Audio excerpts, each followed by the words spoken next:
listening to the Digitally Irresistible podcast, where we cover the optimization of digital technologies and irresistible people. Brought to you by Icor.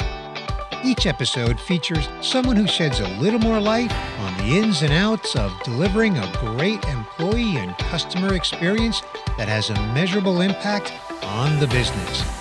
And now, here's today's guest. Hey there, welcome to another episode of the Digitally Irresistible podcast. I'm your host, Bernie Borges. Today's guest is Mark Monaghan. Welcome, Mark. Hey, Bernie. It's nice to be here. It's great to have you here today, Mark. Mark, as Vice President of Organizational Development here at Icor, you and your team lead the charge on all learning and development programs for Icorians across the entire 40,000-person global workforce. You have a rich background in training and development, and I also know that you have a passion for the ongoing development of Icor's organizational development strategy that enables Icorians to be more with Icor, which, as you know, Mark, is our internal message that inspires Icorians to learn, grow, earn, and care in their careers at Icor. And also, as you know, Mark, our message for external communication is smile with Icor, as you have on display in your background for those that are watching on video.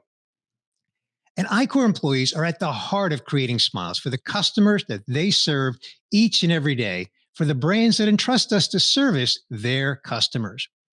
Mark, on this episode, I am excited to hear your insights about Icor's organizational development approach to employee career pathing. But first, let's begin with your backstory, Mark. Tell us your backstory. How did you get to where you are today? Hey, well, it's a lot of twists and turns, Bernie. It's not where I ended up wasn't where I started. When I originally got out of college, my undergrad was in telecommunication and film production, and I had a real passion for that industry. And but I was very, very good in the restaurant business, and as many college students are, that funded me through college. And I went into management. Actually, at by 27 years old, I was a managing partner with a national chain. But that wasn't where my heart was at. And in the late 90s, I re-looked at and re-examined where I was and what I wanted to do. And I decided that everything that I had learned from an HR perspective in the restaurant business, I could take into that career. So I went back to graduate school and got a couple of master's degrees in HR and became nationally certified, and was blessed to have the opportunity to be the chief HR officer for another company prior to coming to Icor for almost 12 years. And I'm from Charleston, South Carolina. And if anybody remembers 2012, it wasn't a fun time for everybody. But luckily, I was able to transition into Icor, into the corporate training position that they had recently opened. It just felt like the right next step for me. And I fell in love with learning and development. It really felt like there's nothing wrong with being an HR generalist, but there was something about developing people that just got me so excited. And it was really a blank canvas 11 years ago with Icor. So it's been a blessing to work with such supportive people over the years that have allowed us to build these programs from scratch and be recognized for that really make an impact on people's lives. So that's where I'm at now, and really loving being an Icorian. That's awesome. Now, Mark, you've also recently been recognized in the industry and been invited to make industry contributions. Tell us a little bit about that. Yeah, we've had a great run, but most recently, I was picked as a panelist in an upcoming Udemy seminar. That's going to be really exciting. And I also sit on one of the advisory boards for HR.com in learning and development and where the future of that industry is going to help guide people in that direction. So after all these years of doing it, it's really exciting that other people think that maybe something that I have in this area can help others. That's great. Well, Mark, your role at Icor has evolved from head of training and development to head of organizational development enterprise-wide.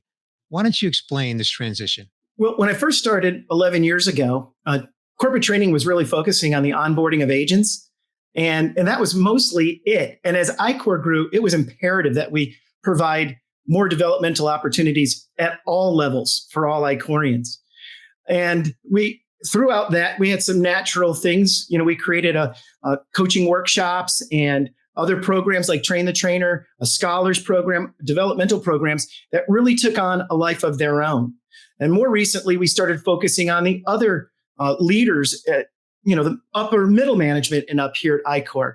And it was very clear about a year and a half ago, 2 years ago, that the company needed to really do something different in the OD area. It has developed into its own area that really needed a lot of support.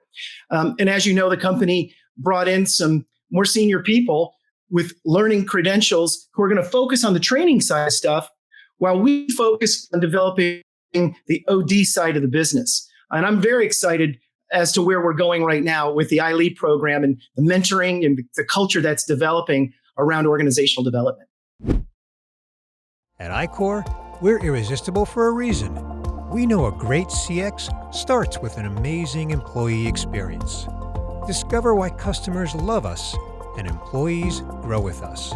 Smile with Icor. Learn more at icor.com. Great. Well, I want to get to that, but first, I want to do it in the following sequence. Since our employee population, I'm going to use round numbers, Mark. Sure. Our employee population globally is around 40,000. And if I'm not mistaken, somewhere around 35,000 out of the 40 are agents and supervisors. So what's the training and development path for that population of agents and supervisors? So for an agent to become a supervisor, we have a scholars program that started in 2017. And the whole idea behind the scholars program, what we did is we created a 6-month program, 60, 70 hours worth of training, where we take them through a coaching workshop that focuses on the behaviors that drive KPIs and how to coach to that. It covers your HR side of things. It covers your first-time manager types of questions. We even had to add how to teach them how to interview, because in the beginning, when they were trying to get through this, we still had to interview for these positions. They struggled there. So we've learned a lot over the years on how to do that. And now we actually do it on demand. We can do it in 4 months, which has really helped, especially if we have clients that are trying to grow. We can kind of turn on the scholar switch and focus on those that, wherever we need to go growth-wise, and have people in the pipeline. The ILead program is what helps a supervisor move into the next level as a manager. So Scholars really focuses on our agent pathway to becoming a frontline leader. Okay. And I love the fact that we spell scholar with a Q. Q. SQHOLAR. Love that. So, well, that of course leads me to my follow-up question, Mark. And I know it's obvious, and that is, so that's the roughly 35,000 agents and supervisors. So what about that middle layer of management and other people that make up somewhere around, let's call it in round numbers, 5,000 people? You've alluded to the ILead program. Why don't you unpack that for us? Love to. So our ILead program is actually built off of our leadership competency model, which is leading oneself, leading a team, that's a frontline supervisor, leading a department, that's a manager of managers, and leading a vision. Those are the executives that drive results. And in each of those buckets, we've aligned Lominger competencies, but not just a title like developing direct reports or something like that. We've actually defined that and built a competency assessment around it, so that as an ILead participant, if I'm the mentor and my direct supervisor is my mentee, which is how it works in the ILead program, we go online and we take a competency assessment based on those positions. And on those 5 competencies, I can see where I may need to work and develop on. And in addition to that, we have a very strong leader library with journeys built in each of those areas that have courses that are tracked in those areas, along with other training that we add. And additionally, we have a task and responsibility list that's based on the position, where it's a 2-rater. You rate me, I rate myself. We have a conversation. You say I'm highly skilled. I say I need development. Maybe I don't know something about how good I am at it, or vice versa. And those start those conversations. But we also collect the professional and personal goals. The challenge here is, how do you take 1,000 leaders out of that, say, 4,500 to 5,000 exempt level employees and teach them to be career coaches? These are not KPI scorecard conversations. These are about developing other people, right? So we've had to work hard to build the content and the structure and a coaching courses to help our team learn how to coach others. If you think about it, if everybody could be coached, imagine the learning culture that you're developed. If you take a look at the Gallup survey and the Q12 questions, do I have a best friend at work? Was I recognized in the last week? Do I have the tools that make me successful? A lot of the questions and a lot of the structure around our ILead career coaching program are built around that same Gallup data. So we know it works, and we've had huge success with it so far. Well, speaking of success, I'll invite you to share at least one recognition that the ILead program has achieved recently. Why don't you speak to that a little bit? Yeah, we were excited. Normally in the first year and a half of rolling out a global program, already get recognized, but we pulled in a Stevie Award this year, and we've got a couple more in the works that we're trying to get now. As we expand this program and roll it out, we're really the nicest thing about these awards, Bernie, is that it's the sharing of how people feel. It's the comments that we share. You don't just win an award by putting in an application. It's got to have an effect on people. So, what we're able to share through the comments and the surveys about what people think about it is what really makes the award so special. Yeah. Well, Mark, one thing I know about you is that you've got a humble mindset and a servant's heart. And I'll say it for you because I know you don't want to brag, but the Icor Training and Development Program has won, I think, over 40 awards over the past several years. So, that's kudos to you. And I know you're talented and hardworking team. So hats off to you and your team on that. Thank you. Mark, what are your thoughts as it pertains to teaching leaders to lead others? You touched on it, but what are the most important leadership traits that you're really focused on aligning with Icor leadership development programs? Yes. So first, it's what an incredible honor it is to get to think like this and do that for people, right? And drive people in that area, because you can really change people's lives when they learn how to lead others well. But there's two or three really important things that I think that we focus on. One is accountability, because without accountability, you really don't have anything, Bernie. You've got to do what you say you're going to do. You've got to be the first to admit when you're wrong. You've got to say, I'm sorry, and own it. You got to think about, did I set them up for failure? Before you go and have a developmental conversation with somebody, look at yourself first, right? So we teach our leaders, accountability goes, you got to hold yourself accountable. Resiliency, never quit, right? Don't come to me without a solution. That sort of grit factor we really look for in people, especially in the BPO industry. You really need people that are just going to, they're never going to quit, because you got to come right back and win on that scorecard again, or you've got to, it's not a one and done kind of thing. You've got to be able to do that time in and time out. And finally, you mentioned it, it's the servant leadership mantra, right? Lead by example, be empathetic, be a good listener, provide a respectful, safe atmosphere that allows the people around you to grow through recognition and appreciation. And if we're able to accomplish that, and we are making really amazing strides, our culture's pretty fantastic here at Icor. Those are the traits that we want to instill. And by the way, they take that with them, right? So what they learn here, they can take that into other parts of their life and apply it as well. I think that's why the team gets so excited about what we do and we take it so seriously, because we know it can have an impact. Yeah, agreed. Love that. Let's talk about active learning. What is active learning, and how does active learning fit into the Icor organizational development strategy? Sure. It fits in multiple ways, right? We are reimagining how we do things in the classroom right now, how we deliver our learning in the classroom, where it's less facilitator, more collaboration.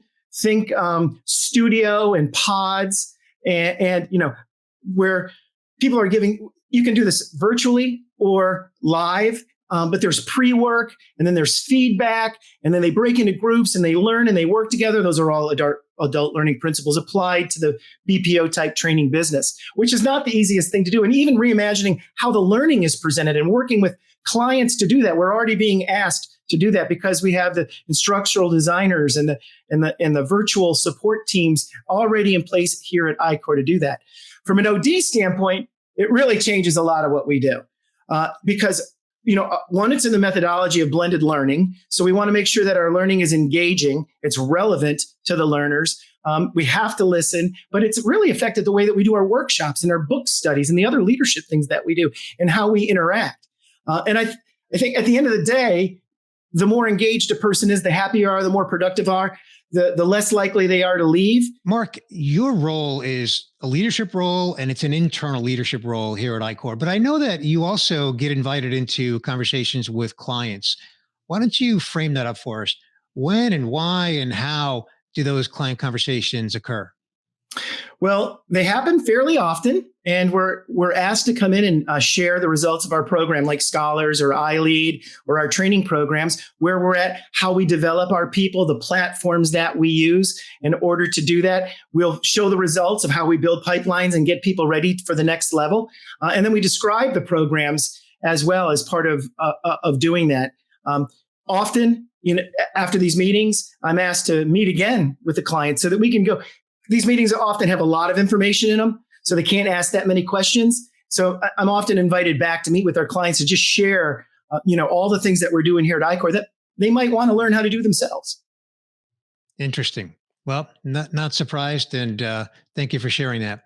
Well, Mark, I have one final question for you. I think you know that it is tradition here on the Digitally Irresistible podcast. We like to know, when you're not working, what do you like to do for fun? A lot. I love spending time with my family, Bernie, here in Charleston, South Carolina. This is an incredible area to live in. I have a vintage Corvette that I love to take out. That's kind of a hobby between my son and I. And those that really know me know that I'm a big sci-fi collector. I'm huge into science fiction. And if the screen wasn't on right now, you'd see a room full of collectibles. And so that's what I really enjoy. I love science fiction. Fantastic. Well, that sounds like a whole lot of fun. And Mark, I just want to thank you for taking time out of your very busy schedule to join us on this episode of the podcast to really share with us your insights into Icor's organizational development strategy. I just love how we have such an intense, passionate focus on developing our people so that they can just deliver the results that our clients need and want to see delivered. And so we can also just really empower our people to grow and develop in their careers. And I love your passion and your expertise. And I just want to thank you for sharing it today. Yeah, it was a pleasure. I really enjoyed it, Bernie. Thanks for listening to this episode of the Digitally Irresistible podcast, where we cover the optimization of digital technologies and irresistible people, delivering a great employee and customer experience that has a measurable impact on the business. Brought to you by Icor.